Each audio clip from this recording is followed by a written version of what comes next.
Good morning बच्चों। आज जो आपका टॉपिक जो आपका है वह बैंक से संबंधित जो आपका है वह सिस्टम को जो आपका है वहाँ पर हमने आपका एक दिखाने का प्रयास आप लोगों को किया है, जो कि बहुत सारे बच्चों में आपका है या व्यक्तियों में आपका है कि इसका कन्फ्यूजन बना होता है कि आखिर ये पद्धति क्या है, ये पद्धति क्या है। तो इसको हम लोग बारीकी से समझेंगे। और मैं कहना चाहूँगा कि मेरे चैनल को अभी तक आप लोग सब्सक्राइब नहीं किया है तो जल्द ही आपका है कि सब्सक्राइब करें, बेल आइकन को दबाएं और जितना से जितना अधिक हो कमेंट करें और शेयर करें। ठीक है। तो आज जो आपका है हम जो चर्चा करने जा रहे हैं वो आपका है कि बैंक सिस्टम के कुछ आपका है कि बैंक के सिस्टम पर आपका है कि हम जो आपका है वह चर्चा करेंगे। तो देखिए आपका है कि कहता है मोबाइल बैंकिंग। ठीक है, मोबाइल बैंकिंग जो आपका है वह क्या है, तो मोबाइल बैंकिंग किसे कहते हैं इसे हम लोग जानेंगे। तो पहले आप लोग यहाँ पर जो लिखा गया है उसको बारीकी से आप देख लेंगे, पढ़ लेंगे, फिर इसका मैं आपको समझा दूंगा। तो मोबाइल बैंकिंग का मतलब होता है कि जब मोबाइल फोन के अन्य युक्ति के प्रयोग द्वारा, ठीक है, अन्य युक्ति के प्रयोग द्वारा किसी ग्राहक के खाते से जोड़कर वित्तीय लेन देन करना। ठीक है, वित्तीय लेन देन करना जो आपका है वह क्या कहलाता है, वह मोबाइल बैंकिंग कहलाता है।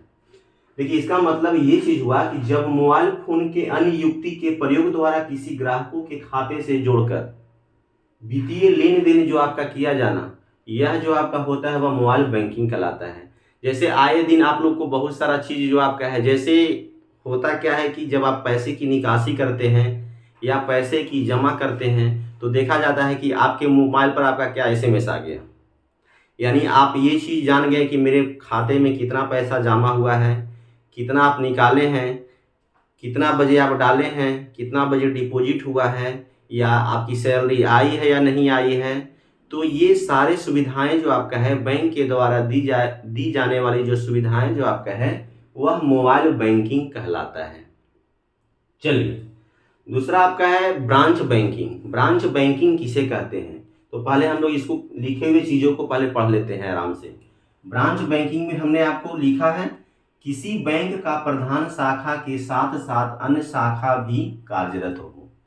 जैसे कि देखा जाता है कि कोई भी बैंक जो आपका होती है तो उस बैंक का अन्य शाखाएं भी आपका है क्षेत्रीय स्तर पर जो आपका है कई कई न कई स्थानों पर आपका है कि छोटे छोटे आपका है कि क्षेत्रीय बैंकों में इनकी शाखाएं जो आपका है वह कार्यरत रहती है और उसका प्रधान पीठ हेड क्वार्टर जो आपका होता है कहीं एक जगह पर उसको डिप्यूट कर दिया जाता है। तो ब्रांच बैंकिंग जो आपका है वह बैंक के इस सिस्टम को हम लोग कहते हैं कि जो भी बैंक का जो आपका है कि प्रधान शाखाएं यानी हेड क्वार्टर के साथ साथ जो आपका है अन्य उनकी शाखाएं जो आपका है क्षेत्रीय स्तर पर जो आपका है सम्मिलित रूप से जो आपका है वह कार्य कर रहा होता है, तो उसे हम लोग क्या बोलते हैं, तो उसे हम लोग ब्रांच बैंकिंग बोलते हैं। लेकिन देखिए बात सवाल आपका एक बात और आती है कि हो सके कि कहेगा कि सर कि क्या बिना किसी अन्य शाखाएं के भी आपका है कोई बैंक जो आपका है प्रधान शाखाएं के साथ जो आपका है वह कार्य कर रहा है कि नहीं कर रहा है। तो बैंक के सिस्टम में ये भी नियम आपको दिया गया है, आप इसको भी जान लें। बैंक के नियमों में आपका है सिस्टम में ये भी चीज को लागू किया गया है कि कोई भी बैंक का जो सिस्टम में आपका है कि कोई भी बैंक अगर सिर्फ अन्य शाखाएं को छोड़ कर करके पहले अगर प्रधान शाखाएं के रूप में अगर वह सिर्फ प्रधान शाखा के रूप में आपका है कि वह कार्य कर रहा होता है तो उस बैंकिंग सिस्टम को हम लोग बोलते हैं यूनिट बैंकिंग। और जो बैंक प्रधान शाखाएं के साथ साथ जो आपका है अन्य आपका है शाखाओं के साथ सम्मिलित रूप से आपका है कि वह कार्य कर रहा होता है तो बैंक सिस्टम के अंतर्गत यह पद्धति जो आपका है वह ब्रांच बैंकिंग कहलाता है। चलिए आगे आपका है चैन बैंकिंग जो आपका है वह क्या है, चैन बैंकिंग किसे कहते हैं, तो पहले हम लोग पढ़ लेंगे। कहता है प्रत्येक बैंक स्वतंत्र है लेकिन उनकी कार्य प्रणाली एक दूसरे के साथ जुड़ा हुआ है। आप लोग भी देखिए जानते होंगे कि कोई भी बैंक जो आपका है जैसे पंजाब नेशनल बैंक हो या स्टेट बैंक ऑफ इंडिया हो, कोई भी बैंक जो आपका है वह क्या है अपने रूप में आपका है क्या है वह स्वतंत्र रूप से है।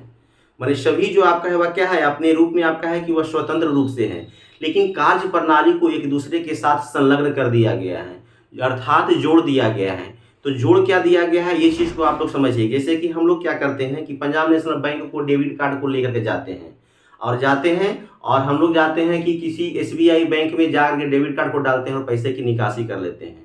तो इसका मतलब है कि एसबीआई जो आपका है वो अपने स्वतंत्र रूप में कार्य करती है, पंजाब नेशनल बैंक जो आपका है वह स्वतंत्र रूप में कार्य करती है, लेकिन इनकी कार्य प्रणाली जो आपका है कहीं ना कहीं एक दूसरे के साथ संलग्न है, कहीं ना कहीं एक दूसरे के साथ जुड़ा हुआ है।